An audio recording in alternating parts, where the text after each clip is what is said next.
Hello and welcome champions, welcome to Adda 24/7 foundation. मैं परीक्षित आप सभी का बहुत बहुत स्वागत करता हूं आपके अपने प्लेटफॉर्म अड्डा 24/7 फाउंडेशन पर। मैं हूं आपका हिंदी मेंटर जो आपको पढ़ाता है हिंदी। आई होप आप सब बहुत अच्छे होंगे, बहुत शानदार होंगे।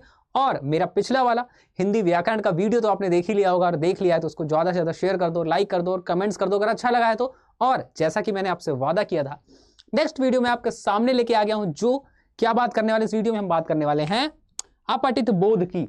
अपठित बोध क्या होता है, कैसे करना है एग्जाम में, क्या की पॉइंट्स आपको ध्यान में रखने हैं जिससे अपठित बोध आपको फुल मार्क्स दिला दे, कोई गलती आपसे ना होने पाए, क्या क्या चीजें ध्यान में रखी, क्या ट्रिक्स अपनानी है, सारी बातें करने वाले इस वीडियो। तो वीडियो को लास्ट तक जरूर देखना और शेयर कर देना अपने दोस्तों के साथ जिनको दिक्कत होती है अपठित बोध में। और कुछ क्वेश्चंस की भी हम प्रैक्टिस करने वाले हैं ताकि यहाँ पर कुछ कॉन्सेप्ट्स आपके क्लियर हो सके। तो वीडियो में बने रहिए बच्चों। तो शुरू करते हैं बिना किसी देरी के। तो अपठित बोध है क्या, पहले जानते हैं। चलो भाई, अपठित बोध क्या है कि अपठित बोध, अपठित शब्द अंग्रेजी भाषा के अनसीन का समानार्थी है। इस शब्द की रचना पाठ मूल शब्द में अ उपसर्ग और इत प्रत्यय जोड़कर बना है। इसका शाब्दिक अर्थ है बिना पढ़ा हुआ, यानी कि एक ऐसा गद्यांश, ऐसी पंक्ति, ऐसी कहानी जो आपने नहीं पढ़ी है और आपकी परीक्षा में आ जाएगी और उससे बनेंगे कुछ प्रश्न जिनके हल आपको उस पैराग्राफ को पढ़ के करने होंगे, या उस पंक्ति, उस लाइन, उस कहानी को पढ़ के करने होंगे। फिर क्या कह रहा है, अर्थात गद्य या काव्य का एक ऐसा अंश जिससे पहले ना पढ़ा गया हो। परीक्षा में अपठित गद्यांश और काव्य पर आधारित प्रश्न पूछे जाते हैं। इस तरह के प्रश्नों को पूछने का उद्देश्य छात्रों की समझ, अभिव्यक्ति कौशल और भाषिक योग्यता का परख करना होता है। यानी इसको पूछने का मकसद क्या है, आपकी समझ विकसित करना, आपकी भाषिक योग्यता को इंप्रूव करना, सारी चीजें इसको पूछने का मकसद होती हैं। इसलिए अपठित गद्यांश आपसे परीक्षा में जो है वो पूछा जाता है। नेक्स्ट, फिर क्या कह रहा है, अपठित गद्यांश प्रश्न पत्र का वह अंश होता है जो पाठ्यक्रम में निर्धारित पुस्तकों से नहीं पूछा जाता। यानी कि जो पाठ्यक्रम में निर्धारित पुस्तकें हैं उनसे यह नहीं पूछा जाता है, कहीं अलग से। कहां से आ जाता है, तो यह अंश जो है वो बच्चे देखिए, ध्यान से देखिएगा, यह अंश कहां से आ जाता है, साहित्यिक पुस्तकों से, पत्र पत्रिकाओं से, समाचार पत्रों से, कहीं से भी यह अंश जो है वो लिया जा सकता है। ऐसा गद्यांश भले ही निर्धारित पुस्तकों से हटकर लिया जाता है, परंतु उसका स्तर, विषय वस्तु और भाषा शैली पाठ्य पुस्तकों जैसी ही होती है। यानी कि ऐसा संभव है कि आपकी पुस्तकों से नहीं लिया जाता, लेकिन जहां से भी लिया जाता है उसका स्तर जो है आपके स्तर के बराबर ही होता है। यानी कि अगर आप कक्षा 8वीं के विद्यार्थी हैं, कक्षा 10वीं के विद्यार्थी हैं, तो ऐसा नहीं होगा कि आपसे वो इंटरनेशनल रिलेशन के बारे में पूछने लगे या कई बड़ी बड़ी चीजें दे दे जो आपके स्तर से ऊंची हों। आपके स्तर का ध्यान में रखते हुए गद्यांश और पद्यांश को बनाया जाता है।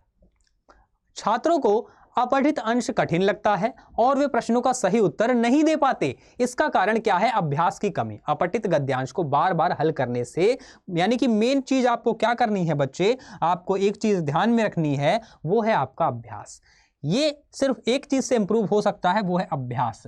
जितना ज्यादा आप अपठित गद्यांश का अभ्यास करेंगे, जितना ज्यादा आप इसकी प्रैक्टिस करेंगे, उतना ज्यादा आप इसमें स्कोर कर पाएंगे। तो परीक्षा से पहले आप अच्छे से प्रैक्टिस करके जरूर करें। और प्रैक्टिस ऑन को कौन करवाएगा, आपके सर यहाँ पर हाजिर हैं जो आपको इसमें प्रैक्टिस करवाने वाले हैं बाबू। तो आपको क्या करना है, अब इसमें क्या है, इससे क्या क्या होता है प्रैक्टिस करने से, एक तो भाषा का ज्ञान बढ़ता है, आपकी लैंग्वेज का ज्ञान बढ़ता है, नए नए शब्द, मुहावरे, वाक्य रचना का ज्ञान होता है, नए नए शब्दों का ज्ञान होता है, मुहावरों का ज्ञान होता है, और वाक्य की रचना का भी ज्ञान होता है। और क्या होता है, शब्द भंडार में वृद्धि होती है, इससे भाषिक योग्यता बढ़ती है। यानी कि आपके पास शब्दों का कलेक्शन ज्यादा हो जाएगा, आपके पास नए नए शब्द आएंगे और भाषा की योग्यता आपकी बढ़ती चली जाएगी। और क्या होगा, प्रसंगानुसार शब्दों के अनेक अर्थ तथा अलग अलग प्रयोग से परिचित होंगे। यानी कि शब्दों के अलग अलग कैसे प्रयोग किए कर सकते हैं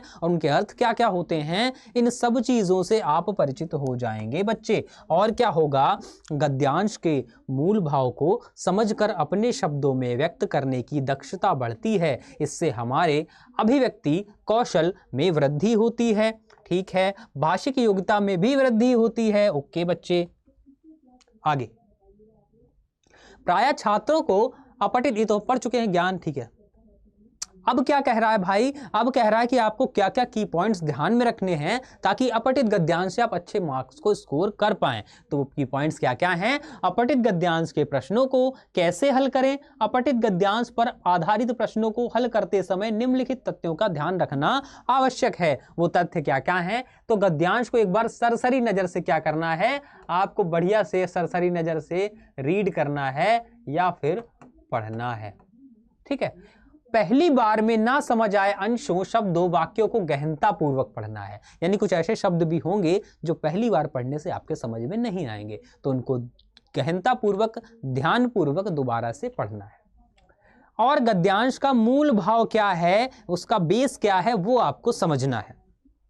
ठीक है, तो दोबारा पढ़ना है और मूल भाव क्या है ये समझना है। यदि कुछ शब्दों के अर्थ अभी भी समझ में नहीं आते तो उनका अर्थ गद्यांश के प्रसंग में जानने का प्रयास करें। यानी गद्यांश जिस प्रसंग में है उस प्रसंग में उन शब्दों का अर्थ क्या हो सकता है ये जानने का प्रयास आप कर सकते हैं।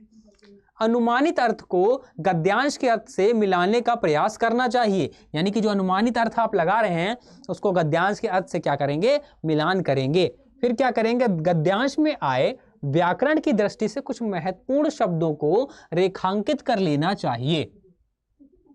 अब प्रश्नों को पढ़कर संभावित उत्तर गद्यांश में खोजने का प्रयास करना चाहिए और शीर्षक समूचे गद्यांश का प्रतिनिधित्व करता हुआ कम से कम एक सटीक शब्दों में होना चाहिए। प्रतीकात्मक शब्दों एवं रेखांकित अंशों की व्याख्या करते समय विशेष ध्यान देना चाहिए। ठीक है, कोई अंडरलाइन आपको दी गई चीज और उसकी आपको व्याख्या करनी है तो आपको ज्यादा ध्यान देना है। मूल भाव या संदेश संबंधी प्रश्नों का जवाब पूरे गद्यांश पर आधारित होना चाहिए। ठीक है, प्रश्नों का उत्तर देते समय यथासंभव अपनी भाषा का ध्यान रखें। यानी कि भाषा जो है अपनी आपको ध्यान रखनी है, किस भाषा में आप उत्तर दे रहे हैं। ये नहीं कि अपनी लोकल कि हम तो था वहाँ गए थे और हम जाने के बाद वहाँ से मुड़ गए और मुड़ने के बाद वहाँ पे पान की दुकान पड़ी, ऐसे नहीं, अपनी भाषा नहीं, आपको किताब की भाषा गरिमा का भी ध्यान रखना है। ठीक है, उत्तर की भाषा सरल, सुबोध और प्रवाहमयी होनी चाहिए। यानी कि आप ऐसी भाषा का प्रयोग करेंगे जो प्रवाहित करे, प्रभावमयी होनी चाहिए। ठीक है, और क्या करेंगे, प्रश्नों का जवाब गद्यांश पर ही आधारित होना चाहिए, आपके मन के विचार या राय नहीं। यानी कि प्रश्न के जो है उत्तर वो गद्यांश पर आधारित हो, अपनी राय को आप नहीं दें, अपनी तरफ से राय नहीं लगाएंगे उसमें। ठीक है, उसका कोई लॉजिक होना चाहिए। और अति लघुतरात्मक तथा लघुतरात्मक प्रश्नों के उत्तर की शब्द सीमा अलग अलग होनी चाहिए, इसका विशेष ध्यान रखना चाहिए। प्रश्नों का जवाब सटीक शब्दों में देना है, घुमा फिराकर जवाब नहीं देना भाई। ये नहीं करना कि सर हम तो बना के लिखाएंगे। क्या कराएंगे, सर हम तो बना के लिखाएंगे। बना के कोई नहीं लिखना है, ज्यादा बातें घुमानी नहीं है। ये नहीं करना है कि सर हाँ अकबर जो था वो एक बहुत बड़ा राजा था और उसके पास बहुत बड़ी सेना थी, क्योंकि उसके पास बहुत बड़ी सेना थी इसीलिए वो बहुत बड़ा राजा था, और बहुत बड़ा राजा होने के कारण उसको बहुत बड़ी सेना रखनी पड़ती थी। अब सेना बहुत बड़ी हो गई थी तो उसका महल भी बड़ा था, और महल उसका इसलिए बड़ा था क्योंकि बहुत बड़ा राजा था, और बहुत बड़ा राजा था इसीलिए बहुत बड़े महल में रहता था, और बड़े महल में रहता था तो उसकी बड़ी सेना थी। तो घुमाना नहीं है जवाब को। ठीक है, एक सटीक जवाब होना चाहिए। तो ये पॉइंट जो है आपके 1 2 3 4 5 6 7 8 9 10 11 12 13 14 15 ये पॉइंट्स आपको ध्यान रखने हैं। ये आपको मदद करेंगे गद्यांश को सही करने में, आपको अच्छा स्कोर कराने में। ठीक है सर, ये पॉइंट्स तो आपने हमें बता दिए। अब इन पॉइंट्स को इंप्लीमेंट करने के लिए, लागू करने के लिए गद्यांश की प्रैक्टिस हो जाती तो मजा आ जाता कि ये पॉइंट हम ध्यान में कैसे रखेंगे, कैसे इसको स्टेप बाय स्टेप फॉलो करेंगे। ये कैसे पता लगेगा आपको, जब आपके सामने गद्यांश आएगा। तो अभी आपके सामने गद्यांश जो है मैं पेश कर दूंगा ताकि आप समझ सकें कि इन दिए गए महत्वपूर्ण बिंदुओं को गद्यांश पर कैसे अप्लाई करेंगे। ठीक है ना, तो कंप्यूटर जी गद्यांश को जरा लेकर आइए। चलिए, गद्यांश आ गया आपके सामने। अब गद्यांश क्या है भाई, ऐसे आपके सामने प्रश्न आएगा आपकी प्रश्न पत्र में कि निम्नलिखित गद्यांश को ध्यानपूर्वक पढ़कर उस पर आधारित पूछे गए प्रश्नों का उत्तर लिखिए। तो आपको गद्यांश पढ़ना। चलिए एक बार गद्यांश पढ़ लेते हैं। तो पहली लाइन क्या कह रही थी आपकी, जो आपके ध्यान रखने थे पॉइंट्स, उसमें पहली लाइन क्या कह रही थी? पहली लाइन कह रही थी कि आपको गद्यांश को पूरी सरसरी नजर से पढ़ना है। तो चलिए शुरू करते हैं, आप भी पढ़िए और हम भी पढ़ते हैं। आज विश्व के कई देशों में अदरक वाली भारतीय चाय का चस्का लोगों को ऐसा लग गया है कि वह हर कोई भारतीय चाय का शौकीन हो गया है और इसके अलावा भारत में कुल्हड़ वाली चाय की काफी लोकप्रिय है। मिट्टी के कुल्हड़ में परोसी गई चाय का अपना विशेष महत्व होता है, क्योंकि इसकी सौंधी खुशबू और लाजवाब स्वाद को इसके बिना अनुभव नहीं किया जा सकते। भारत की सिफारिश पर संयुक्त राष्ट्र महासभा ने 21 मई को अंतर्राष्ट्रीय चाय दिवस को घोषित किया। 21 मई को अंतर्राष्ट्रीय चाय दिवस घोषित किया। भारत ने मिलान में हुई अंतर्राष्ट्रीय खाद्य और कृषि संगठन की बैठक में यह प्रस्ताव पेश किया था। संयुक्त राष्ट्र महासभा ने अपनी अधिसूचना में कहा कि हम विश्व की ग्रामीण अर्थव्यवस्था में चाय के योगदान को लेकर दुनिया को जागरूक करना चाहते हैं, ताकि वर्ष 2030 के सतत विकास से जुड़े लक्ष्यों को पूरा किया जा सके। संयुक्त राष्ट्र को विश्वास है कि 21 मई को अंतर्राष्ट्रीय चाय दिवस घोषित करने से इसके उत्पादन और खपत बढ़ाने में मदद मिलेगी। अंतर्राष्ट्रीय चाय दिवस का उद्देश्य दुनिया भर में चाय के लंबे इतिहास और गहन सांस्कृतिक और आर्थिक महत्व के बारे में जागरूकता बढ़ाना है। इस दिन का लक्ष्य स्थायी उत्पादन और खपत के पक्ष में गतिविधियों को लागू करने के लिए सामूहिक कार्यों को बढ़ावा देना है। भूख और गरीबी से इसमें महत्व के बारे में जागरूकता बढ़ाना है। साथ ही संयुक्त राष्ट्र महासभा ने चाय के औषधीय गुणों के साथ सांस्कृतिक महत्व को भी मान्यता दी है। इसके बाद क्या कह रहा है कि विश्व में चाय के प्रमुख उत्पादों में एशिया, अफ्रीका, दक्षिणी अमेरिका शामिल है, जबकि विश्व के 4 बड़े उत्पादक देशों में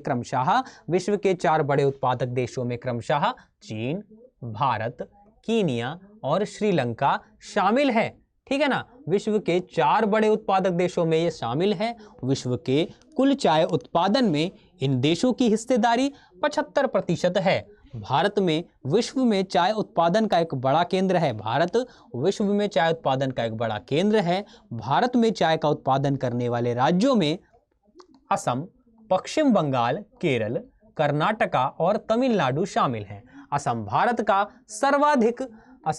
का सर्वाधिक चाय उत्पादक करने वाला राज्य है। भारत में लगभग 13,000 चाय बागान हैं, जो 60 लाख से अधिक श्रमिकों की आजीविका का प्रमुख साधन भी हैं। चाय एक श्रम आधारित उद्योग है, इसलिए भारत जैसे देशों में इसके विकास की अपार संभावनाएं हैं। चाय की चुनाई के लिए अधिक मात्रा में श्रमिकों की आवश्यकता पड़ती है, क्योंकि चाय की पत्तियां एक एक कर तोड़ी जाती हैं, जिनमें कोमल पत्तियां नष्ट हो ना हो। अपनी कोमल अंगुलियों के कारण ही चाय के उद्यानों में स्त्री मजदूर द्वारा पंक्तियां तोड़ी जाती हैं। चाय की पत्ती तोड़ने के काम के लिए श्रमिकों को पूरे दिन खड़े रहना पड़ता है, चाहे वह चिलचिलाती धूप में हो या बारिश में। वे आमतौर पर उस हिस्से तक पहुंचने के लिए 4 से 5 किलोमीटर पैदल चलते हैं, जहां वे चाय की पत्तियां चुनते हैं। तो ये है आपका पूरा पैराग्राफ। हमने अच्छे से सरसरी नज़र से इसको पढ़ लिया है। अब इससे संबंधित क्या प्रश्न आपसे पूछे जा रहे हैं, उन प्रश्नों को एक सरसरी नज़र से देखते हैं। नेक्स्ट, अब पहला प्रश्न क्या कह रहा है कि कथन, अच्छा ये क्वेश्चन कहाँ गया, कथन ए और कारण आर को पढ़कर उपयुक्त विकल्प चुनिए। अच्छा ठीक है, कथन ए और आर कारण को पढ़कर उपयुक्त विकल्प को आपको चुनना है। तो कथन क्या कह रहा है भाई, कथन ए क्या कह रहा है? कथन ए कह रहा है कि संयुक्त राष्ट्र महासभा ने 21 मई को अंतर्राष्ट्रीय चाय दिवस घोषित किया। ठीक है, ये कथन क्या कह रहा है कि संयुक्त राष्ट्र महासभा ने 21 मई को अंतर्राष्ट्रीय चाय दिवस को घोषित किया। और कारण क्या कह रहा है कि विश्व की ग्रामीण अर्थव्यवस्था को मजबूत बनाने में चाय की अहमियत को समझाना। ठीक है, तो भाई संयुक्त राष्ट्र महासभा ने 21 मई को अंतर्राष्ट्रीय चाय दिवस घोषित किया। ये बात हमने क्या पढ़ी, पीछे पलटो जरा, और कंप्यूटर जी हाँ देखिए, 21 मई को अंतर्राष्ट्रीय चाय दिवस घोषित किया है, ये है।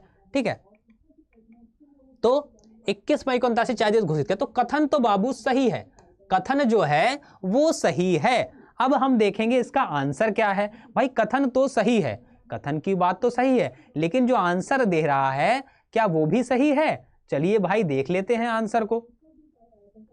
तो आंसर क्या कह रहा है भाई? आंसर आपका कह रहा है पहला तो कि कथन ए गलत है किंतु कारण आर सही है।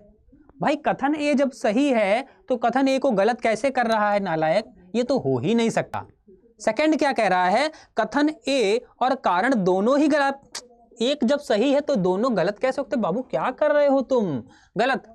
फिर क्या कह रहा है? कथन ए सही है और कारण आर कथन ए का सही व्याख्या है। अच्छा ठीक है। फिर क्या कह रहा है कि कथन ए सही है किंतु कारण आर कथन ए की सही व्याख्या नहीं है। अब यहां पर क्या बात बनती है?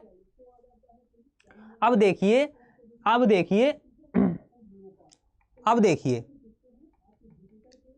ये जो है कि विश्व की ग्रामीण अर्थव्यवस्था को मजबूत बनाने में चाय की अहमियत को समझाने के लिए संयुक्त राष्ट्र महासभा ने 21 मई को अंतर्राष्ट्रीय चाय दिवस घोषित किया था। देखिए ठीक है, संयुक्त राष्ट्र महासभा ने किया था, भारत मिलान हुई, ठीक है, ये बात है। तो ये आंसर क्या हो जाएगा कि कथन ए सही है और कारण आर कथन ए की सही व्याख्या है। आपका थर्ड वाला जो है बिल्कुल करेक्ट हो जाएगा। क्लियर है इतनी बात आप सभी को? थर्ड वाला जो है बिल्कुल करेक्ट हो जाएगा। भाई आगे चलते हैं। नेक्स्ट क्वेश्चन क्या कह रहा है कि भारत में कुल्हड़ वाली चाय काफी लोकप्रिय है क्योंकि कथन के लिए उचित विकल्प का चयन कीजिए। ठीक है, अब भाई क्यों लोकप्रिय है? सौंधी खुशबू होती है। क्या सौंधी खुशबू होती है? सौंधी खुशबू तो होती है, सौंधी खुशबू तो होती है। लाजवाब स्वाद होता है। भाई लाजवाब स्वाद तो होता है। भारत में कुल्हड़ वाली चाय क्यों लोकप्रिय है? क्योंकि सौंधी खुशबू होती है इसलिए लोकप्रिय है। लाजवाब स्वाद होता है इसलिए लोकप्रिय है। बहुत महंगी है इसलिए लोकप्रिय है। महंगी क्यों इसलिए क्यों लोकप्रिय होगी? आसानी से मिल जाती है इसलिए। आसानी तो पानी भी मिल जाता है ना। तो यानी दो ही हमें सही लग रहे हैं। क्या लग रहे हैं? दो ही हमें सही लग रहे हैं। तो कथन एक और कथन दो सही है। देखो कथन एक और कथन दो सही है, ये मान दो। कथन एक और कथन दो सही है। बाबू देखो कितना आसान है, कितना आसान है रे, कितना आसान है। बताओ है कि नहीं आसान? बताओ ऐसे होते हैं कथन। देखो कंप्यूटर जी अगला प्रश्न लगाओ जरा फटाक से। चलो, नीचे दिए हुए कॉलम ए को कॉलम 2 से सुमेलित कर सही विकल्प का चयन करो। अब कॉलम ए को और कॉलम बी 2 से आपको मिलाना है भाई। ठीक है, मिला देंगे सर, उसमें क्या दिक्कत है? तो विश्व में चाय का सबसे बड़ा उत्पादक देश कौन है? भाई विश्व में चाय का सबसे बड़ा उत्पादक देश कौन है? क्या हमने पीछे पढ़ा था? अगर पढ़ा था तो भाई देखते हैं क्या है। कंप्यूटर जी जरा वापस आओ पैराग्राफ पे। हाँ, विश्व में चाय के प्रमुख एशिया, अफ्रीका, दक्षिण अमेरिका शामिल है, जबकि विश्व में 4 बड़े चीन। हाँ, विश्व के 4 बड़े उत्पादक देश क्रमशः, देखो क्रमशः का मतलब क्या? पहले नंबर पे चीन, दूसरे नंबर पे भारत, तीसरे नंबर पे कीनिया और चौथे नंबर श्रीलंका। तो समझ गए? तो यानी चीन तो पहले नंबर पे है भाई। तो विश्व में चाय का सबसे बड़ा उत्पादक कौन हो गया? चीन हो गया। भाई मिला दो पहले को दूसरे से। ठीक है, फिर क्या कह रहा है? भारत में चाय का सबसे बड़ा उत्पादक राज्य कौन है? कंप्यूटर जी जरा पैराग्राफ दिखा दो फिर से।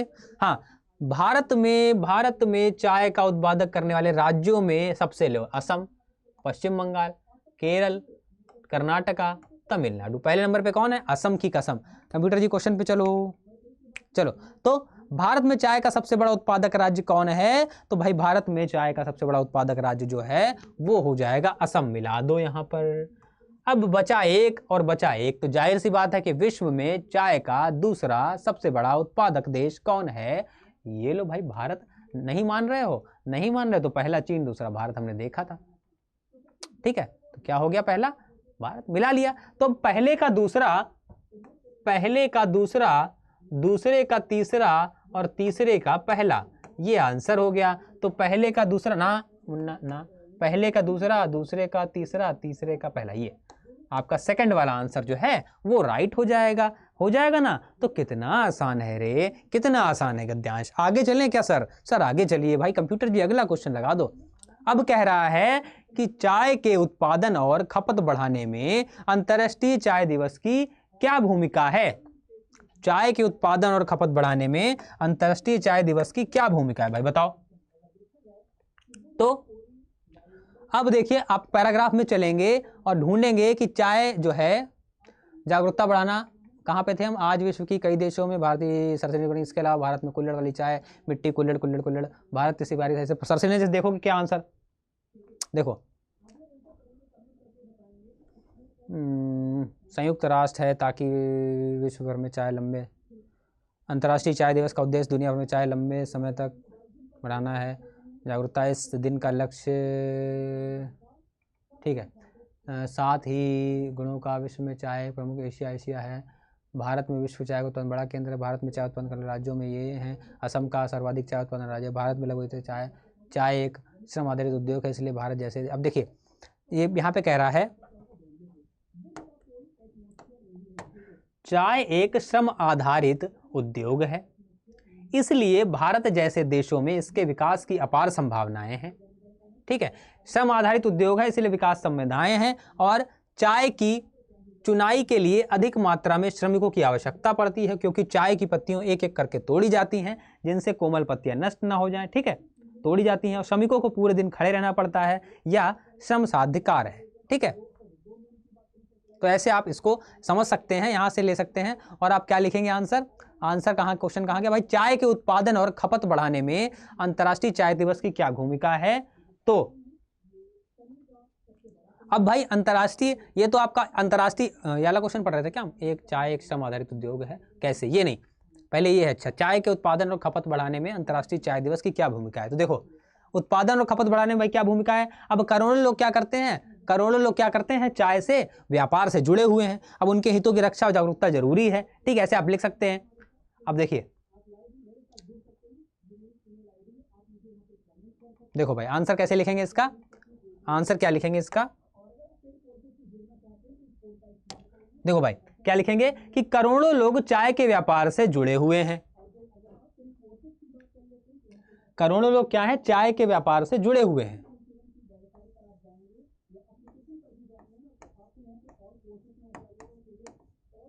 करोड़ों लोग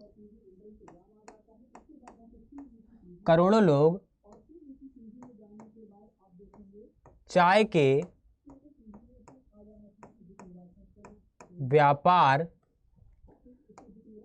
से जुड़े हुए हैं। भाई करोड़ों लोग जो हैं वो क्या है, चाय के व्यापार से जुड़े हुए हैं, और उनके हितों की रक्षा और जागरूकता जरूरी है, उनके हितों की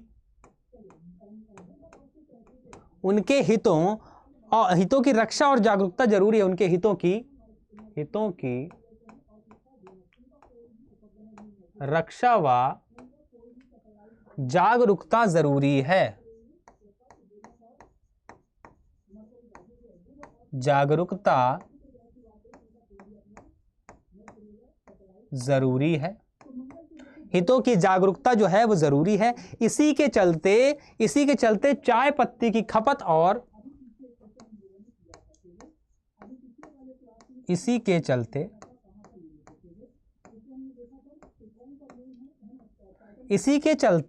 चाय की पत्ती या चाय पत्ती की खपत और मांग, इसी चलते चाय पत्ती की खपत व मांग, चाय पत्ती की खपत व मांग बढ़ाने पर जोर डालने में, खपत व मांग बढ़ाने पर जोर डालने में, बढ़ाने पर जोर डालने में अंतर्राष्ट्रीय चाय दिवस की महत्वपूर्ण भूमिका है, जोर डालने में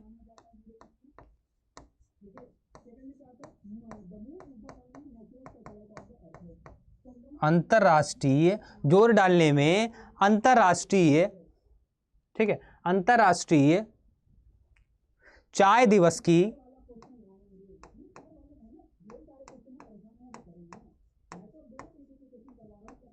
चाय दिवस की, अंतर्राष्ट्रीय चाय दिवस की क्या है, महत्वपूर्ण भूमिका है, कि महत्वपूर्ण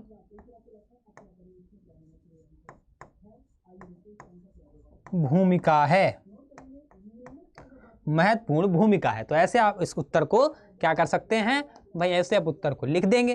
ठीक है, कि करोड़ों लोग व्यापार में हैं और इसीलिए महत्वपूर्ण भूमिका है। ठीक है, क्लियर है।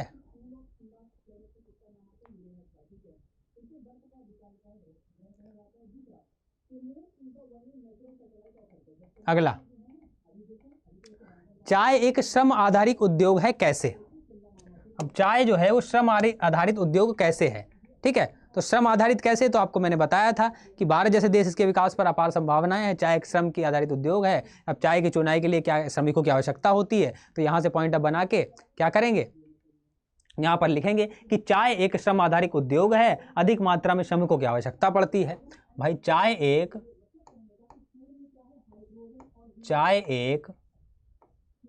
श्रम आधारित उद्योग है, श्रम आधारित उद्योग है। चाय क्या है, एक श्रम आधारित उद्योग है और अधिक मात्रा में श्रमिकों की आवश्यकता पड़ती है,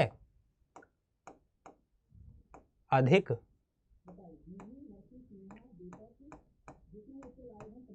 मात्रा में श्रमिकों की आवश्यकता पड़ती है,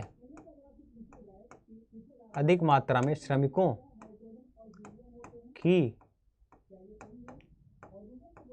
आवश्यकता पड़ती है।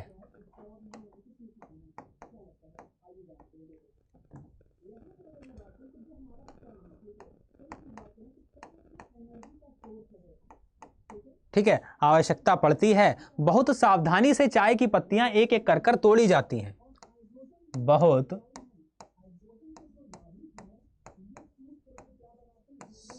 सावधानी से, बहुत सावधानी से चाय की पत्ती क्या करी जाती हैं, चाय की पत्तियां एक एक कर तोड़ी जाती हैं। बहुत सावधानी से चाय की पत्तियां एक एक करके तोड़ी जाती हैं, एक एक कर तोड़ी जाती हैं, तोड़ी जाती हैं, एक एक पर के चाय की पत्ती तोड़ी जाती हैं। श्रमिकों को पूरे दिन खड़े रहना पड़ता है, श्रमिकों को पूरा दिन खड़े रहना पड़ता है, पूरा दिन खड़े रहना पड़ता है, पूरे दिन खड़े रहना पड़ता है। यह श्रम साध्य कार्य है, यह श्रम साध्य कार्य है। कैसा कार्य है भाई, श्रम साध्य कार्य है। तो ऐसे आप आंसर को क्या कर सकते हैं, लिख सकते हैं भाई। ठीक है ना, आगे आगे चलें, ये हो गया आंसर। आगे अब भाई एक और देखते हैं काव्य, एक और काव्य कह रहा हूं, एक और वो देखते हैं गद्य। ठीक है, एक और गद्य को देखते हैं भाई। अब ये गद्य क्या कह रहा है, देखते हैं।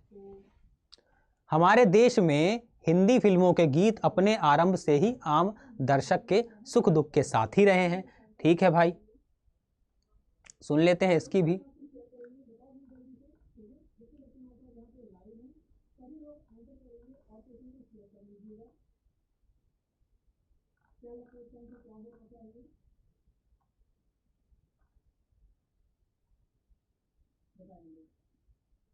ठीक है, हमारे देश में हिंदी फिल्मों के गीत अपने आरंभ से ही आम दर्शक के सुख दुख के साथी हैं, रहे हैं।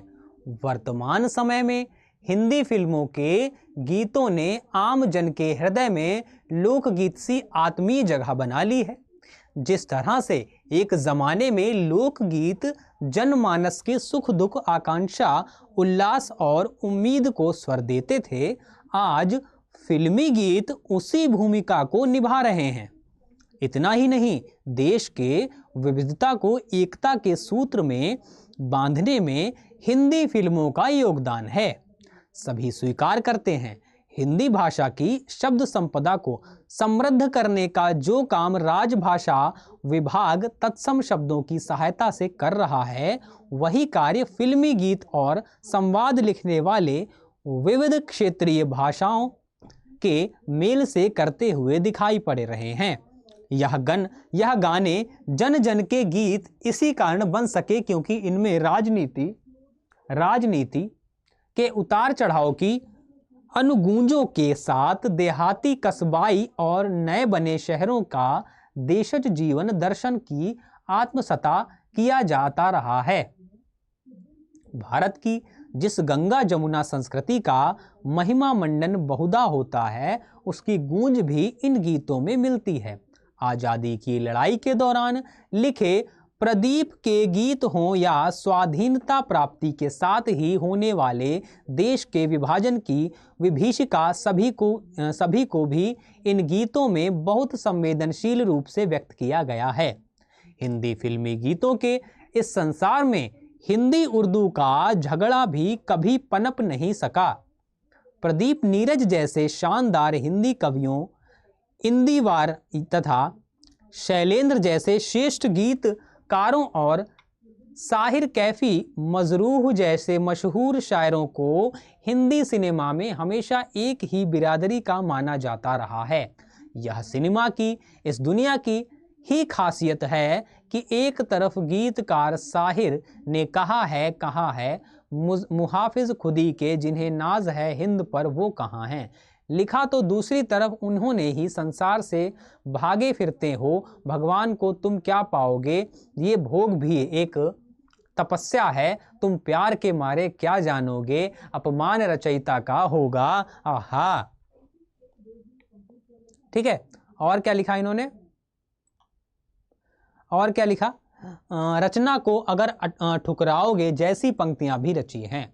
परिवर्तियों में गुलजार ऐसे गीतकार हैं जिन्होंने उर्दू, हिंदी, पंजाबी, राजस्थानी के साथ पूरबिया बोलियों में मन को मोह लेने वाले गीतों की रचना की है। बंदिनी के मोर गोर अंग झैले मोहे श्याम रंग दई दे, कजरा रे तेरे कारे कारे नैना। आहा, कजरा रे तेरे कारे कारे नैना, यारा सिली सिली रात का ढलना। आहा, और चप्पा चप्पा चरखा चले, चप्पा चप्पा चरखा चले, ये भी गाना सुना होगा तुमने। जैसे गीतों को रचकर उन्होंने भारत की साझा संस्कृति को मूर्तिमान कर दिया। वस्तुतः भारत में बनने वाली फिल्मों में आने वाले गीत उसे विश्व सिनेमा में एक अलग पहचान देते हैं। ये गीत सही मायने में भारतीय संस्कृति की खूबसूरती को अभिव्यक्त करते हैं। ये पैराग्राफ खत्म हो गया, ठीक है। अब इसके क्वेश्चंस को देखते हैं। पैराग्राफ हमने सर से नजर से पढ़ लिया है, अब इसके क्वेश्चंस क्या क्या बन रहे हैं वो उन क्वेश्चंस को हम देखेंगे। भाई क्वेश्चन दिखाइए तो कंप्यूटर जी जरा। पहला क्वेश्चन क्या कह रहा है कि हिंदी फिल्मी गीतों और लोक गीतों में क्या समानता है। क्या कह रहा है कि हिंदी फिल्मी गीत और लोक गीतों में क्या समानता है, तो ये जनमानस के रीति रिवाजों और कल्पनाओं को स्वर देते हैं। जनमानस की रीति रिवाजों और कल्पनाओं को स्वर देते हैं, ठीक है। ये जनमानस के जीवन के अनुभवों और विचारों को स्वर देते हैं, या फिर ये जनमानस के सुख दुख, उल्लास और उम्मीद को स्वर देते हैं, या फिर ये जनमानस के जीवन के यथार्थ और कठोरताओं को स्वर देते हैं, ठीक है। तो अब हिंदी फिल्मी गीतों और लोक गीतों में क्या समानता है, देखो कुछ दिखा रहा है क्या।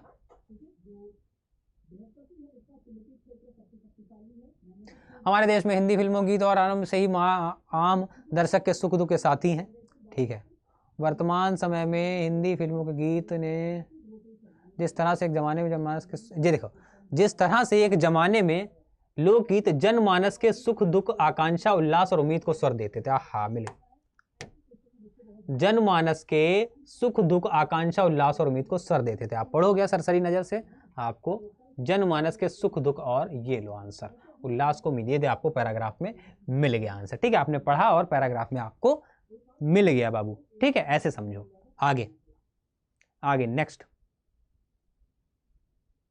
अगला,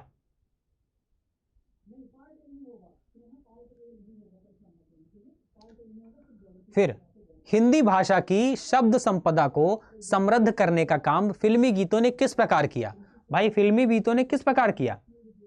राजभाषा विभाग के सहयोग से, विविध क्षेत्रीय भाषाओं के मेल से, विविध भाषाओं की फिल्मों को प्रोत्साहित करके, या फिर विविध भाषाओं की फिल्मों को हितोत्साहित करके। तो हतोत्साहित तो होगा नहीं बिल्कुल भाई, एक तो ऑप्शन नहीं होगा यार, ऐसा थोड़ी होगा। फिर भी एक बार सर्च देख लो, आंसर तो है ही। देखो, इतना नहीं, देश की विविधता एक सूत्र में बांधने की हिंदी फिल्मों का योगदान तो स्वीकारते हैं। हिंदी भाषा की शब्द संपदा को समृद्ध का काम जो राजभाषा विभाग तत्सव तद्भव सहायता से कर रहा है, वही कार्य फिल्मी गीत और संवाद लिखने वाले विविध क्षेत्रीय फिल्मी गीत और संवाद लिखने वाले विविध क्षेत्रीय भाषाओं के मेल से करते हुए दिखाई पड़ रहे हैं। क्षेत्रीय भाषाओं के मेल से करते हुए दिखाई पड़ रहे हैं। क्षेत्रीय भाषाओं के मेल से, क्षेत्रीय भाषाओं के मेल से, क्षेत्रीय कहाँ गया भाई? हाँ, विविध क्षेत्रीय भाषाओं के मेल से, लगा दो आंखें बंद करके, विविध क्षेत्रीय भाषाओं के मेल से। आपको पैराग्राफ में दिख गया, विविध क्षेत्रीय भाषाओं के मेल से। ऐसे ही पैराग्राफ में आंसर झट से मिल जाता है अगर आपने सर से नजर से उसे पढ़ लिया तो। ठीक है ना। नेक्स्ट अंकल जी, अब कथन कह रहा है, देखो कारण कह रहा है। कथन क्या कह रहा है? कथन ए और आर को पढ़कर आपको उपयुक्त विकल्प को चुनना है। और कथन ए क्या कह रहा है कि हिंदी फिल्मों के गाने जन जन के गीत बन गए। ठीक है भाई। फिर कारण क्या कह रहा है? इन गीतों में राजनीति की अनुगूंजों के साथ देहाती, कस्बाई और नए बने शहरों का जीवन दर्शन भी आत्मसात किया जाता रहा है। ये दोनों पैराग्राफ तो हमने पैराग्राफ में पढ़े थे। तो क्या है कथन? ये गलत? हाँ, गलत कैसे बाबूजी? गलत तो नहीं, तो लिखा है पैराग्राफ में। कथन ए और कारण आर दोनों का है यार, दोनों गलत है। दोनों लिखे भाई, बाबू पागल हो गए हो क्या? कथन ए सही, हाँ कुछ ठीक लग रहा है, और कारण आर कथन ए की सही व्याख्या। हाँ मजा आ गया। कथन ए सही किंतु कारण ना सही तो है। ऑप्शन सी क्या कह रहा है? कथन ए सही है और कारण आर कथन ए की सही व्याख्या की। दोनों चीजें पैराग्राफ में दे रखी हैं और इसकी सही व्याख्या कर रहा है बाबू। तो ये आंसर क्या हो जाएगा? सही हो जाएगा। ऐसे झट से हम पकड़ लेते हैं आंसर को। ठीक है ना, ऐसे झट से पकड़ लेते हैं आंसर को। आगे चलो भाई। नेक्स्ट कंप्यूटर जी, हिंदी फिल्मी गीतों के इस संसार में हिंदी उर्दू का झगड़ा भी कभी पनप नहीं सका। इस कथन के पक्ष में निम्नलिखित में से कौन से तर्क सही हैं? बाप बताओ भाई, कौन से तर्क सही हैं? तो यहां हिंदी कवियों और उर्दू शायरों को एक ही बिरादरी का माना जाता है। आहा, कितनी प्यारी बात कर दी। ये बात तो गलत हो ही नहीं सकती। यही तो हमारे भारत देश की क्या है? यही तो हमारे भारत देश की महानता है कि नहीं बच्चों? यहां तो भेदभाव किया ही नहीं जाता। ये गीतकार उर्दू तत्सम प्रधान हिंदी और क्षेत्रीय भाषाओं में समान रूप से गीत लिखते हैं। बिल्कुल, ये भी सही बात है, ये भी सही बात है यार।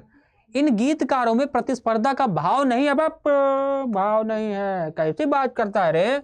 गलत है बिल्कुल तीसरा। तो सही क्या हो जाएगा आपका? 1 और 2 जो है वो सही हो जाएगा। तो कहीं दिख रहा है डी वाला ऑप्शन क्या कह रहा है कि 1 और 2 सही है। डी वाले को पहले से सब पता था, डी वाला ऑप्शन बिल्कुल सही है मुन्ना। चलो कंप्यूटर जी, अगला प्रश्न दिखाइए।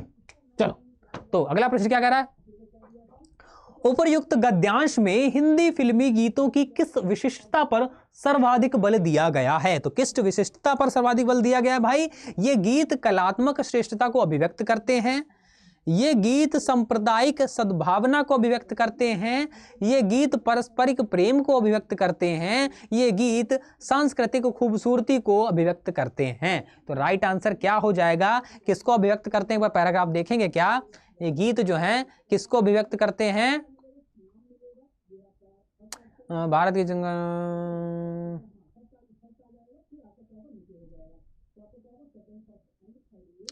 हिंदी फिल्मों, संसार के हिंदी, प्रदीप नारायण, शानदार कवि, महाराज ये तरफ तो कहीं लिखा है क्या? हाँ हाँ हाँ, मिल गया मिल गया मिल गया मिल गया।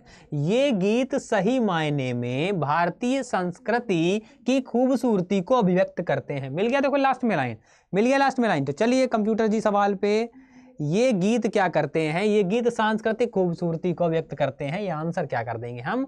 सही का टिक लगा देंगे, क्योंकि ये पैराग्राफ में लिखा हुआ है बाबू, ठीक है ना। तो हमें यहाँ पर क्या हुआ, हमें यहाँ पर सही आंसर मिला कि नहीं मिला, बताइए। हमें यहाँ पर सही आंसर पैराग्राफ में मिल गया कि नहीं मिल गया? तो सारे ही क्वेश्चंस के क्या हुए, हमें पैराग्राफ में सही आंसर झलकते हुए नजर आ गए, ठीक है। सही आंसर क्या हुए, झलक गए, और हमने सही आंसर पे क्या कर दिया मुन्ना, सही आंसर पर हमने टिक कर दिया भाई, क्योंकि आंसर हमें सही दिख गए, नजर आ गए। तो नजर आ गए तो हमने क्या कर दिया, नजर आते ही हमने उनको टिक कर दिया बाबू। क्लियर है? चलें भाई, अब आगे चलते हैं। क्या अब आगे चला जाए? क्या अब आगे चला जाए? चलो भाई आगे चलो भाई, आगे देखते हैं क्या कह रहा है। हाँ, एक और गद्यांश आगे आपके सामने आ गया, एक और गद्यांश आगे आपके सामने आ गया, गद्यांश नंबर 3।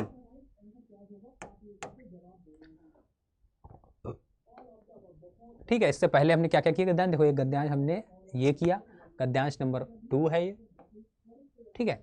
एक गद्यांश नंबर 1 कहाँ गया भाई, गद्यांश नंबर 1 ये है, ठीक है। 1 ये भी 1 ही है, ठीक है। 1 के क्वेश्चंस आ गए, फिर गद्यांश आपका 2 आ गया, ठीक है, ये भी 2 ही है, और 2 के क्वेश्चंस आ गए, और गद्यांश नंबर 3 पे हम यहाँ पर आ गए। अब 3 गद्यांश क्या कह रहा है, गद्यांश को पढ़िए, उत्तर दीजिए कि भारत में हरित क्रांति का मुख्य उद्देश्य क्या था। मुख्य उद्देश्य देश को खाद्यान्न मामले में आत्मनिर्भर बनाना था। हरित क्रांति का मुख्य एम क्या था, मुख्य उद्देश्य क्या था कि खाद्यान्न के मामले में देश को क्या बनाना था, सेल्फ डिपेंडेंट या आत्मनिर्भर बनाना था, ठीक है। लेकिन इस बात की आशंका किसी को नहीं थी कि रासायनिक उर्वरकों और कीटनाशकों का अंधाधुंध इस्तेमाल न सिर्फ खेती में बल्कि खेतों से बाहर मंडियों तक में होने लगेगा। विशेषज्ञों के मुताबिक रासायनिक उर्वरकों और कीटनाशकों का प्रयोग खाद्यान्न की गुणवत्ता के लिए सही नहीं है, लेकिन जिस रफ्तार से देश की आबादी बढ़ रही है उसके मद्देनजर फसलों की अधिक पैदावार जरूरी थी। समस्या सिर्फ रासायनिक खादों के प्रयोग की ही नहीं है, देश के ज्यादातर किसान परंपरागत कृषि से दूर होते जा रहे हैं। 2 दशक पहले तक हर किसान के यहाँ गाय, बैल और भैंस खूंटों से बंधे मिलते थे। जब इन मवेशियों की जगह ट्रैक्टर ट्राली ने ले ली है, परिणाम स्वरूप गोबर और घूरे की राख से बनी कंपोस्ट खाद खेतों में गिरनी बंद हो गई। पहले चैत बैसाख में गेहूं की फसल कटने के बाद किसान अपने खेत में गोबर, राख और पत्तियों से बनी जैविक खाद डालने थे। इससे ना सिर्फ खेती की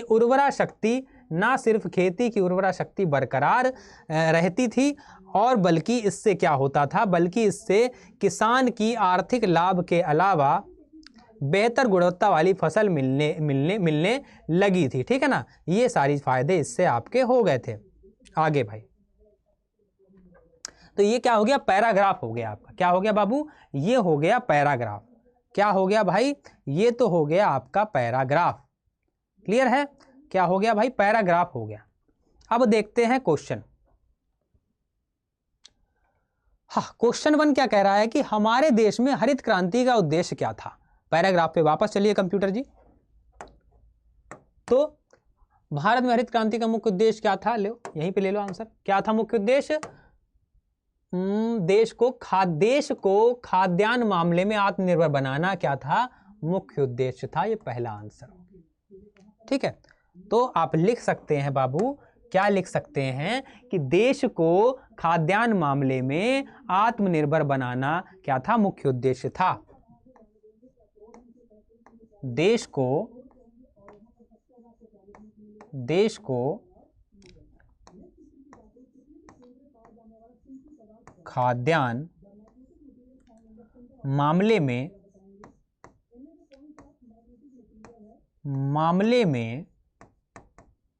आत्मनिर्भर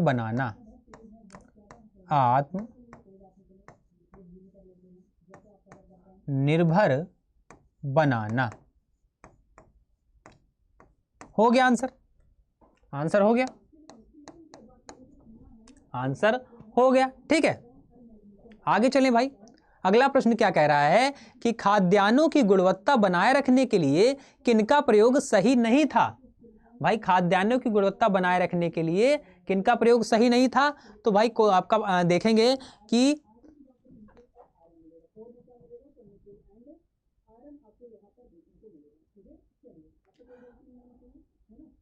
देखो देखो देखो देखो देखो देखो, देखो, देखो, विशेषज्ञों के मुताबिक रासायनिक उर्वरकों और कीटनाशकों का प्रयोग खाद्यान्न की गुणवत्ता के लिए सही नहीं था।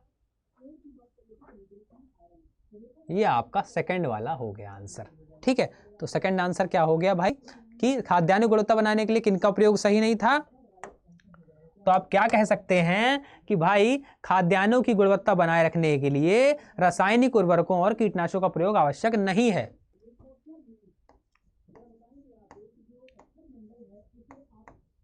खाद्यान्नों की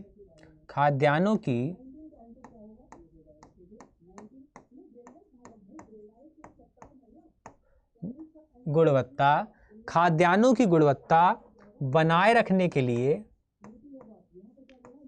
रखने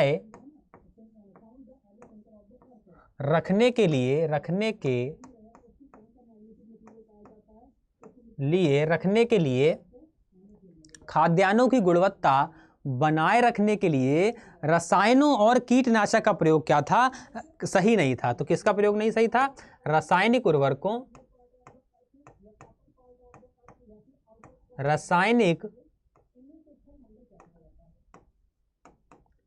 उर्वरकों एवं कीटनाशकों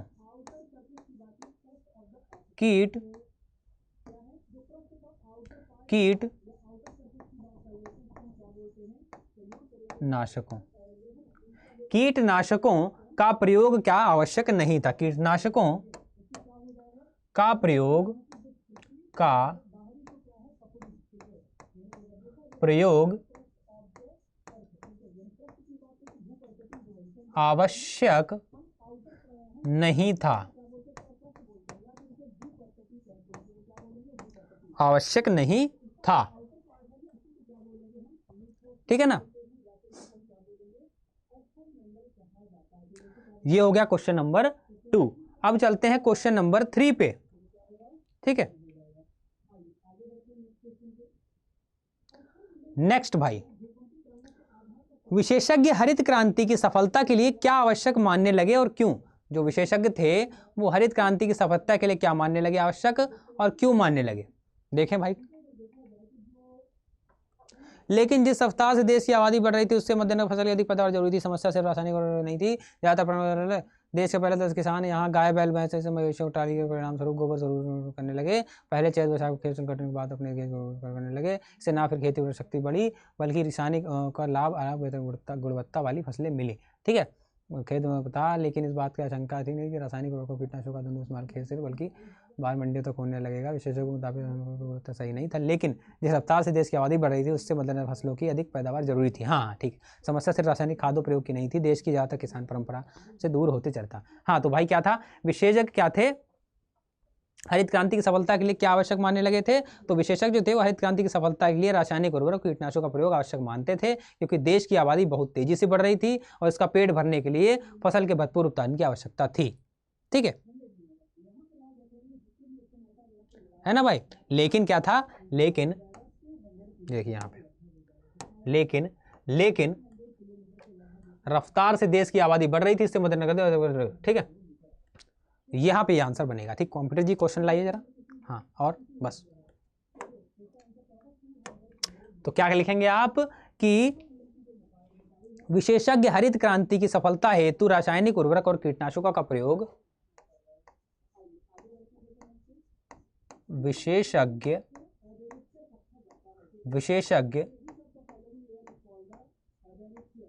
हरित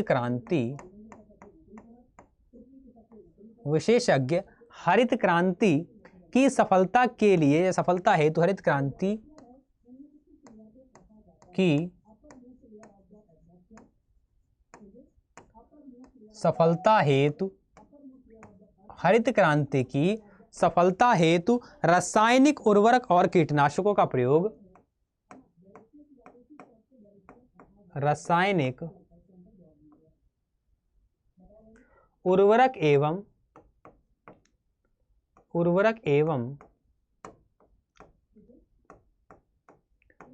कीटनाशकों का प्रयोग, कीटनाशकों का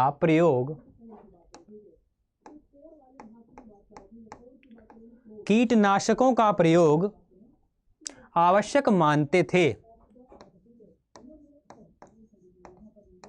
आवश्यक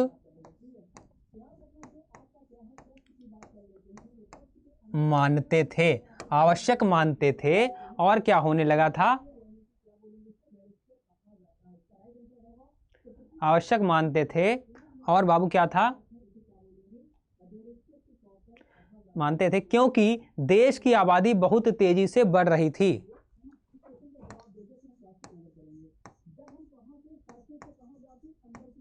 क्योंकि देश की आबादी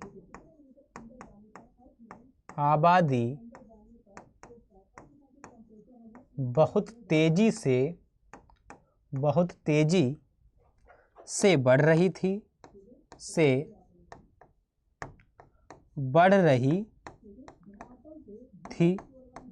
बहुत तेजी से बढ़ रही थी, ठीक है ना, बहुत तेजी से बढ़ रही थी और क्या हो रहा था, बहुत तेजी से बढ़ने के कारण क्या हो रहा था कि इसका पेट भरने के लिए फसल के भरपूर उत्पादन की आवश्यकता थी, ठीक है, बढ़ रही थी तो इसका पेट भरने के लिए, इसका पेट या तोंद इसका पेट भरने के लिए भाई आबादी बढ़ रही थी और इसका पेट भरने के लिए फसल के भरपूर उत्पादन की आवश्यकता थी, फसल के भरपूर उत्पादन की आवश्यकता थी,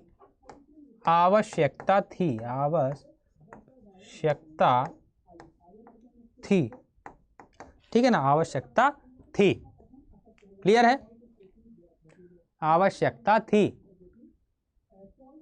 नेक्स्ट ये हो जाएगा इसका बाबू आंसर, क्या हो जाएगा, यह इसका आंसर हो जाएगा। आगे चलेंगे, अगला क्वेश्चन क्या कह रहा है, हरित क्रांति ने किसानों को परंपरागत कृषि से किस तरह से दूर कर दिया। कंप्यूटर जी जरा पैराग्राफ दिखाओ तो, किस तरह दूर कर दिया भाई। पहले क्या होता था, किसान यहाँ गाय भैंस बैल आदि को खूंटे से बांधे मिलते थे। पहले किसान क्या होता था,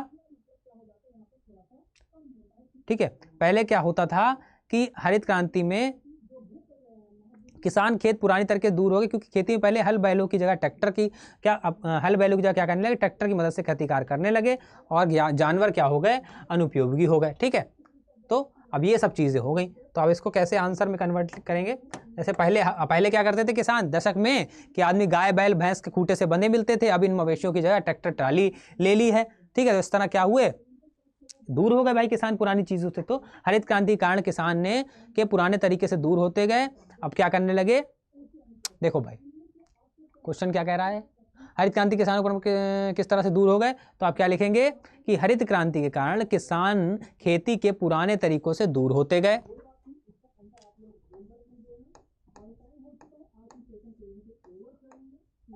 हरित क्रांति के कारण किसान खेती के पुराने तरीकों से दूर हो गए। कारण किसान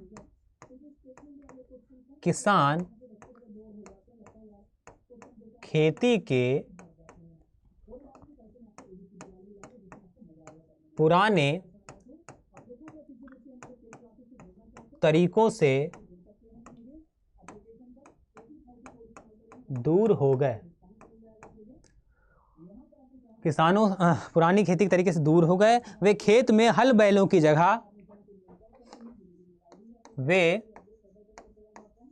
खेत में हल बैलों की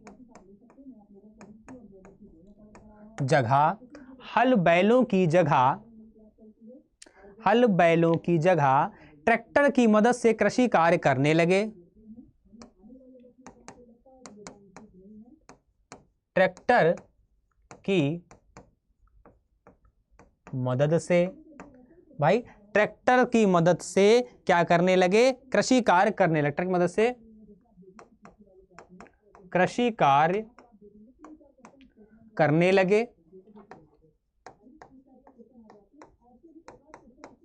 ट्रैक्टर की मदद से कृषि कार्य करने लगे। इससे बैल एवं अन्य जानवर अनुपयोगी होते गए। इससे बैल व अन्य जानवर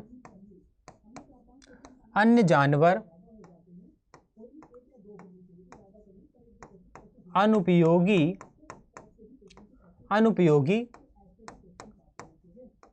होते चले गए। ठीक है, ये इसका क्या हो जाएगा? उत्तर हो जाएगा बाबू।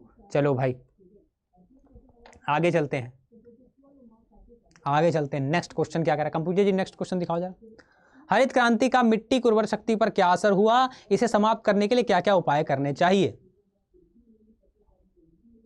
तो भाई देखो,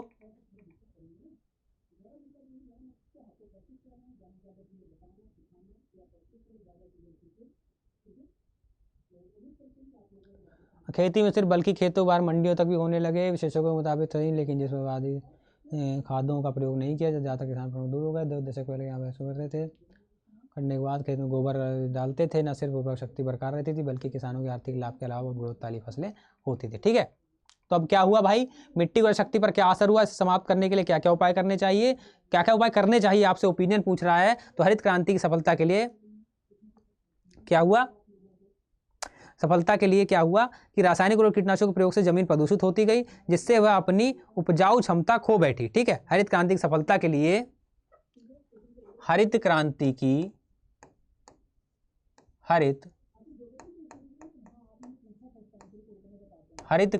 की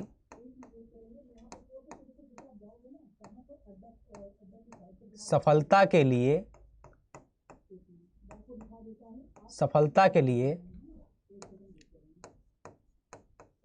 रासायनिक उर्वरकों एवं कीटनाशकों के प्रयोग से मिट्टी क्या हुई? मिट्टी दूषित होने लगी।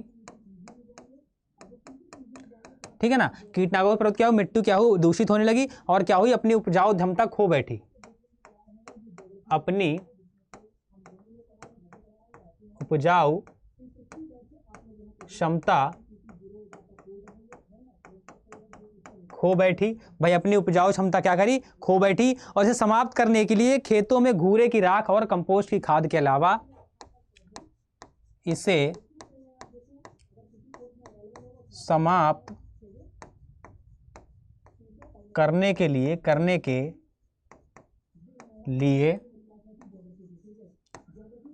घूरे की खाद व कंपोस्ट, घूरे की खाद या घूरे की राख और कंपोस्ट की खाद, घूरे की राख व कंपोस्ट की खाद, घूरे की राख व कंपोस्ट की खाद के अलावा जैविक खाद का प्रयोग भी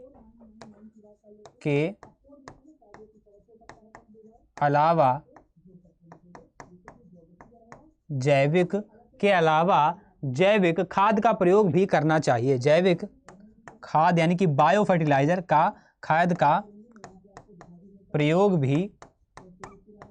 भी करना चाहिए, प्रयोग भी करना चाहिए। डन है भाई, ऐसे आप आंसर इसको लिख सकते हैं। क्लियर है कंप्यूटर जी? अगला है क्या हुआ? अगला कहाँ गया? अगला कंप्यूटर जी, अच्छा ये है, ये कहाँ से आ गया? उपयुक्त गद्यांश में हिंदी फिल्मी गीत की विशेषता पर सर्वाधिक बल देता। अच्छा वही आ गया। भारत में हरित क्रांति है तो हम कर चुके हैं, ये आएगा अगला। हाँ, अगला आएगा आपका, निम्नलिखित काव्यांश को ध्यानपूर्वक पढ़कर उस पर आधारित दिए गए प्रश्नों के सर्वाधिक उपयुक्त उत्तर वाले विकल्प को चुनिए। भाई एक आपको काव्यांश दिया गया है और उस काव्यांश से संबंधित आपको उत्तर क्या करना है? काव्यांश का क्या करना है? काव्यांश के उत्तर जो हैं वो आपको बाबू देने हैं, ठीक है ना? कैसे देने हैं तो देखिए, काव्यांश आपको क्या दिया है? हरि हम धरती के बेटे हैं। काव्यांश आपको दिया है धरती के बेटों का, ठीक है? क्या दिया है कि हम धरती के बेटे बड़े कमेरे हैं। अच्छा, भरी थकन में सोते फिर भी उठते बड़े सवेरे हैं। वाह भाई, कमेरे मतलब काम करने वाले, ठीक है? धरती की सेवा करते हैं, कभी न मेहनत से डरते हैं, लू हो चाहे ठंड सयानी, चाहे झरझर बरसे पानी, ये तो मौसम है हमने तूफानों के मुंह में फेरा, मुंह फेरे हैं, खेत लगे हैं अपने घर से, हमको गरज नहीं दफ्तर से। फिर क्या कह रहा है? दूर शहर से रहने वाले सीधे सादे भोले भाले रखवाले अपने खेतों के जिनमें बीज बिखेरे हैं, और हाथों में लेकर हल हसिया गाते नई फसल के रसिया, धरती की साड़ी पहनाते दूर दूर तक भूख मिटाते, मिट्टी पर दानों की रख कर कहते हैं बहुतेरे हैं, हम धरती के बेटे बड़े कमेरे हैं, भरी थकन में सोते हैं फिर भी उठते बड़े सवेरे हैं। कितनी बढ़िया कविता है। अब क्या होगा, इस कविता से संबंधित आपको कुछ क्वेश्चंस दिए जाएंगे, उन क्वेश्चंस के सही आंसर करने पर आपको सही मार्क्स मिलेंगे। तो क्वेश्चन क्या हैं, चलिए देखते हैं। क्वेश्चन दिखाइए कंप्यूटर जी। हम धरती के बेटे बड़े कमेरे हैं से क्या आशय है भाई? क्या मतलब क्या है बताओ, ये आपसे पूछा जा रहा है। तो हम धरती के बहुत परिश्रमी बेटे हैं, हम धरती के बहुत आलसी बेटे हैं। कमेरे का मतलब आलसी तो हो नहीं सकता, ठीक है? कमेरे अभी काम करने वाले होंगे, जाहिर सी बात है, आलसी थोड़ी है यार हम धरती के बेटे। हम धरती के बहुत बुद्धिमान बेटे, नहीं बुद्धिमान तो हम ही नहीं हम धरती के बहुत अज्ञानी बेटे हैं। अज्ञानी कैसे? ज्ञान बहुत है हमको। अरे एक ही ऑप्शन बच रहा है, सही लग रहा है। हम धरती के बहुत परिश्रमी, काम करने वाले होंगे तो परिश्रमी होंगे, जाहिर सी बात है। तो एक आंसर 1 क्या कह रहा है कि परिश्रमी तो तुम हो, बिल्कुल सही। तो हम धरती के बेटे बड़े कमेरे हैं इससे आशय क्या हो गया कि हम धरती के बेटे हैं और बहुत ही परिश्रम करने वाले हैं, ठीक है ना? नेक्स्ट, कवि ने किसानों को फसलों का रसिया क्यों कहा है? भाई कवि ने किसानों को क्या फसलों का रसिया कहा है? रसिया क्या होता है? तुम तो बड़े रसिया हो, कहते हैं तुम तो बड़े रसिया हो तो रसिया क्या मतलब है? किसी चीज के एकदम धुनी हो जाते हैं, रसिया हो जाते हैं। तो किसानों को क्या कहा? फसलों का रसिया। भाई किसान तो फसल उगाता है, फसलों में रहता है, खेत में सोता, खेत में उठता, तो फसलों का रसिया तो होगा ही। क्यों कहा कि किसान फसलों को उगाते हैं इसलिए कहा, किसान फसलों को काटते हैं इसलिए कहा, या किसान फसलों से प्रेम करते हैं इसलिए कहा, या किसान फसलों को बेच देते हैं इसलिए कहा? तो रसिया का मतलब क्या है? तुम जब स्कूल से निकलते हो और साइकिल, गुलाबी साइकिल वाली के पीछे अपनी साइकिल ले जाते हो तो दोस्त तुमसे क्या कहते हैं? दोस्त चिंटू कहाँ जा रहे थे कल साइकिल लेके पीछे पीछे, बड़े रसिया हो रहे हो हैं। तो क्यों कहते हैं? क्योंकि तुम प्रेम में जाते हो पीछे पीछे। क्यों जाते हो? प्रेम में जाते हो पीछे पीछे। प्रेम तुम्हें क्या करता है? रसिया बना देता है। ओ रंग रसिया गाना सुना है? तो वैसे ही किसान क्या करते हैं? फसलों से प्रेम करते हैं, इसीलिए क्या करते हैं? किसानों फसलों से प्रेम करते हैं, इसी कारण कवि ने किसानों को फसलों का रसिया कहा है, क्योंकि वो फसलों से मोहब्बत करते हैं, प्रेम करते हैं, ठीक है ना? ये ठीक है ना? ये आंसर क्या हो जाएगा? सही हो जाएगा। नेक्स्ट क्वेश्चन कंप्यूटर जी, किसान धरती की सेवा डैश करते हैं। किसान धरती की सेवा क्या करते हैं? खेतों में फसल उगाकर धरती की सेवा करते हैं ना, सर्दी गर्मी बरसात सहकर धरती की सेवा करते हैं, या बिना विश्राम परिश्रम करके धरती की सेवा करते हैं, या खेतों के आसपास घर बनाकर धरती की सेवा करते हैं? तो भाई किसान कभी आराम नहीं करता, किसान पूरे साल काम करता है, ठीक है? पूरी गर्मी काम करता है, पूरे ठंड काम करता है। गर्मी आती है तो धान उगाता है, ठंड आती है तो गेहूं उगाता है, बीच में बरसात आती है तो गन्ना उगाने लगता है, तो कहीं कुछ उगाने लगता है, तो बीच में जब मई अप्रैल के बाद थोड़ा यानी कि उसकी गेहूं की कटाई के बाद और धान की बुआई के बीच में थोड़ा समय बचता है ना, तो उसमें भी तरबूज, खरबूज, खकड़ी और खीरा उगाने लगता है। तो कभी क्या करता, पूरे साल वो काम करता है, कभी भी आराम नहीं करता, उसकी कोई जून की छुट्टी नहीं होती बाबू। तो हमेशा आराम करता नहीं, हमेशा परिश्रम करता है, तो बिना विश्राम यानी कि बिना आराम किए परिश्रम करता है, ऐसे वो धरती की सेवा करता है। ठीक है ना, ये आंसर हो जाएगा। क्लियर है? क्लियर है बाबू? क्लियर है ना? चलो देखो पैराग्राफ अगर तुम आप पढ़ो कविता क्या कह रहा है, धरती के बेटे हैं बड़े कमेरे हैं। पहले आंसर क्या था, पहले वाले सवाल का आंसर क्या था कि हम काम करने वाले हैं या मेहनती हैं, परिश्रमी हैं। कमेरे का मतलब क्या है, परिश्रमी है, काम करते हैं। ठीक है, पहले सवाल में आपसे पूछा गया था। भरी थकन में सोते फिर भी उठते सवेरे, धरती की सेवा करते कभी ना मेहनत से डरते।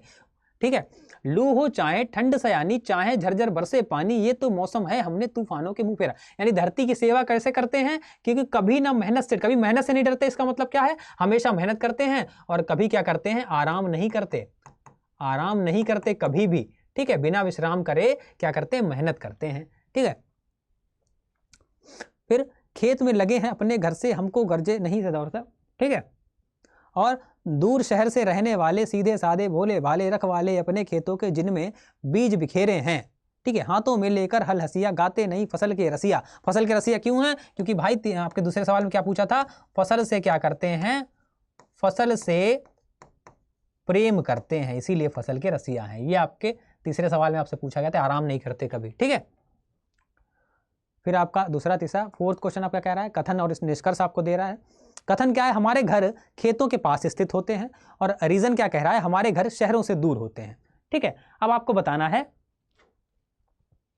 ठीक है भाई, कथन ए सही है किंतु कारण आर गलत है। ऐसा नहीं हमारे घर शहरों से दूर होते, ये भी गलत बात थोड़ी ना है, ये भी कोई गलत बात थोड़ी ना है। कथन ये गलत है किंतु कथन आर सही है। कथन ये कैसे गलत है, हमारे घर खेतों के आसपास, गलत थोड़ी ना होते हैं भाई खेतों के आसपास लोग घर। कथन ए व आर सही है और कथन ए आर की सही व्याख्या करता है। नहीं ऐसा नहीं, हमारे घर खेतों के पास होते हैं जरूरी थोड़ी ना कि हमारे घर शहरों से दूर होते हैं इसलिए खेतों के पास होते हैं, पर शहरों से दूर जरूरी थोड़ी ना खेतों के पास होना हुआ है। ठीक है, डी क्या कह रहा है, कथन ए और सही है और आर, कथन ए आर की सही व्याख्या नहीं करता, ये बात सही है। ऑप्शन डी कह रहा है कि कथन ए और आर दोनों सही हैं, लेकिन आर जो है वो ए की सही एक्सप्लेनेशन या सही व्याख्या नहीं कर रहा है। क्योंकि व्याख्या कैसे सही नहीं कर रहा है कि हमारे खेतों के पास घर स्थित होते से ये साबित नहीं होता कि हमारे घर शहरों से दूर है। हो सकता है शहर में खेत हो सकता है शहरों से दूर खेत ना हो, खाली घर बनाओ। तो ये आपका ऑप्शन डी जो है वो सही हो जाएगा कथन इस शर्त के हिसाब से। ठीक है ना, आगे अगला सवाल कंप्यूटर जी दिखाइए। हम किसानों ने धरती को फसलों के आवरण से ढक दिया है, कविता की पंक्ति का आशय है। क्या है कविता की पंक्ति का आशय भाई, कविता पढ़ो।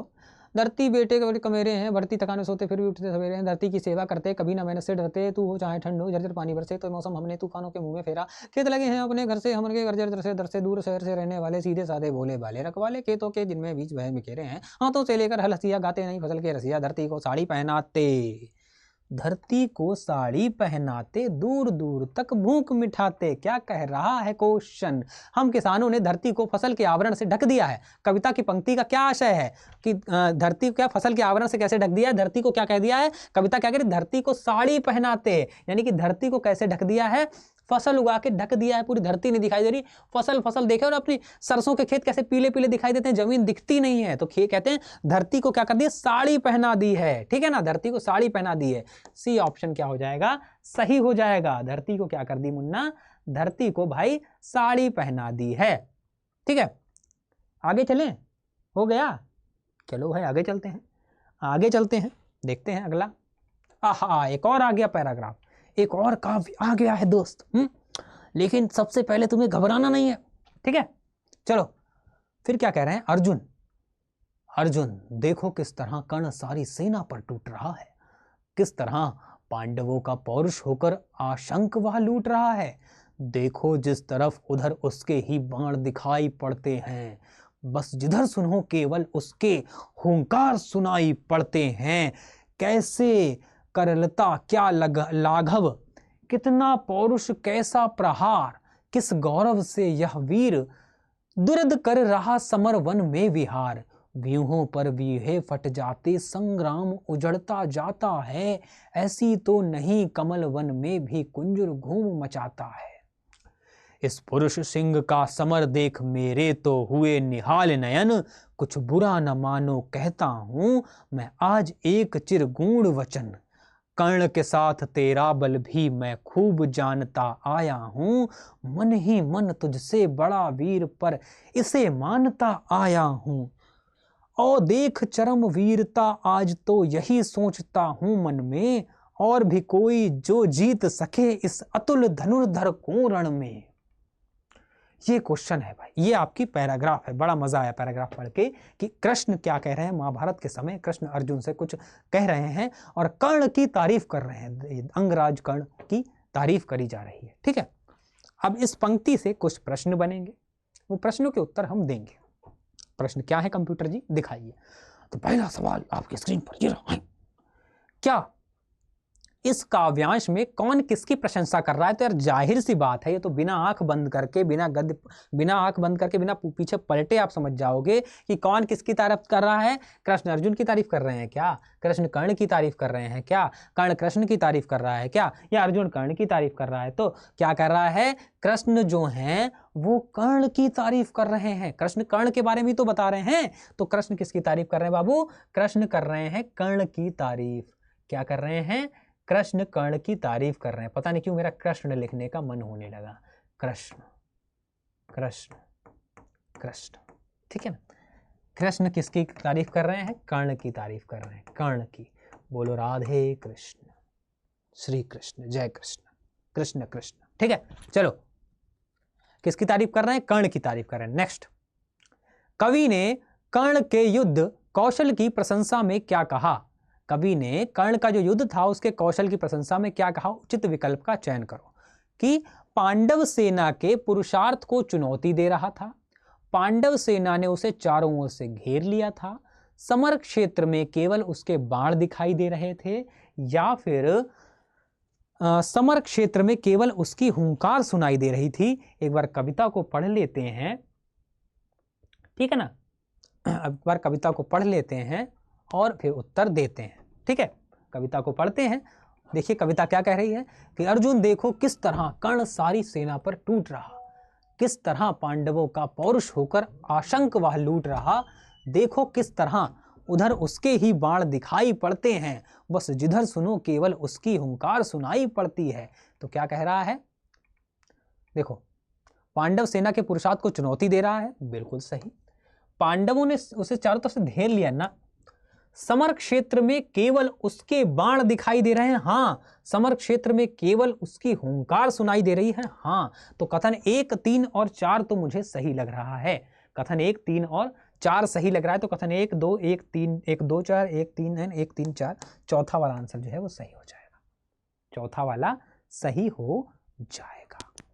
चलते हैं आगे। ये चलिए,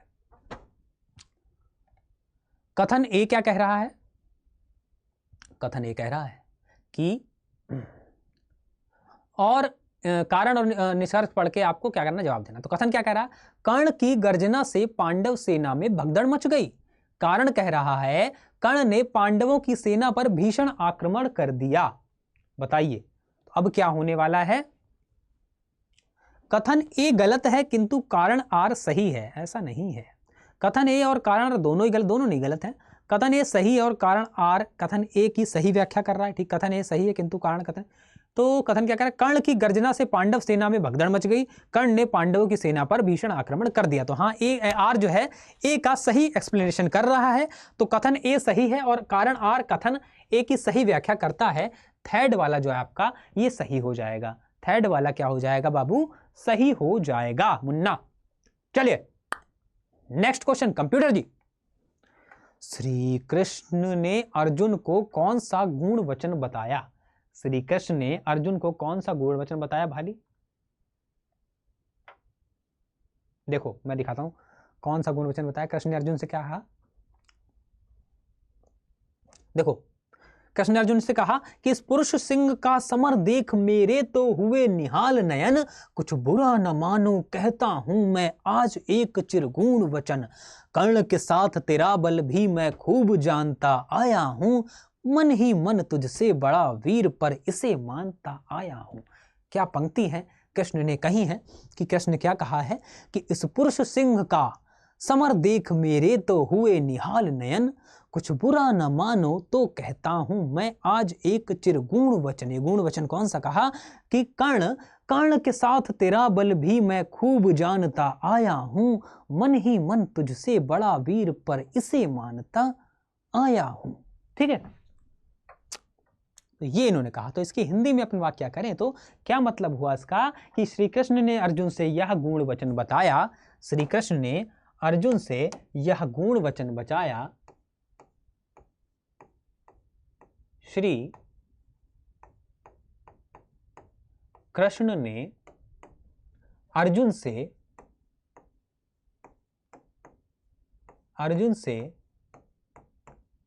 यह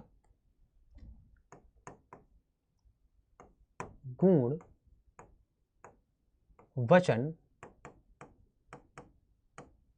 बताया, यह गुण वचन बताया कि वह अर्जुन तथा कर्ण दोनों की वीरता को जानते हैं, कि वे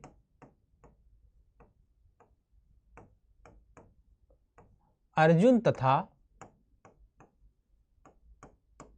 कर्ण दोनों की वीरता को जानते हैं, दोनों की वीरता को जानते हैं।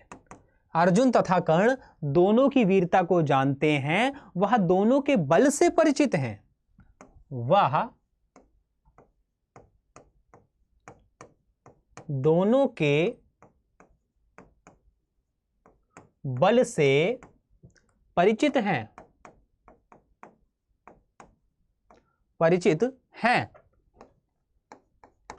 दोनों के बल से परिचित हैं, परंतु मन ही मन वह कर्ण को अर्जुन से परंतु मन ही मन वह कर्ण को अर्जुन से भी कर्ण को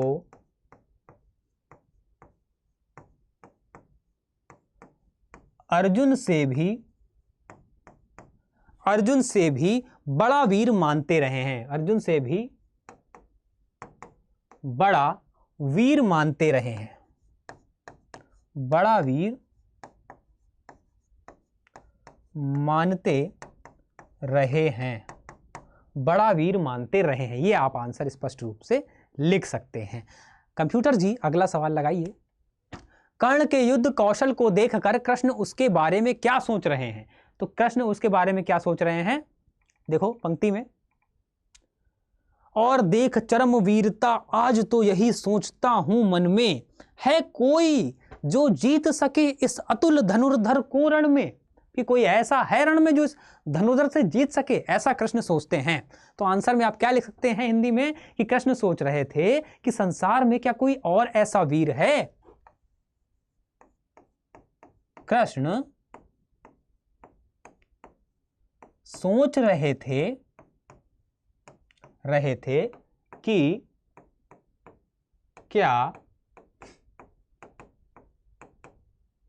संसार में कोई ऐसा वीर है, क्या संसार में कोई ऐसा वीर है जो कर्ण की बराबरी कर सके, वीर है जो कर्ण की बराबरी कर सके। ऐसा कोई वीर है संसार में, ऐसा कोई वीर है, क्या सोच रहे थे कि क्या संसार में कोई और ऐसा वीर है जो, क्या संसार में कोई ऐसा वीर या कोई और ऐसा वीर है संसार में संसार में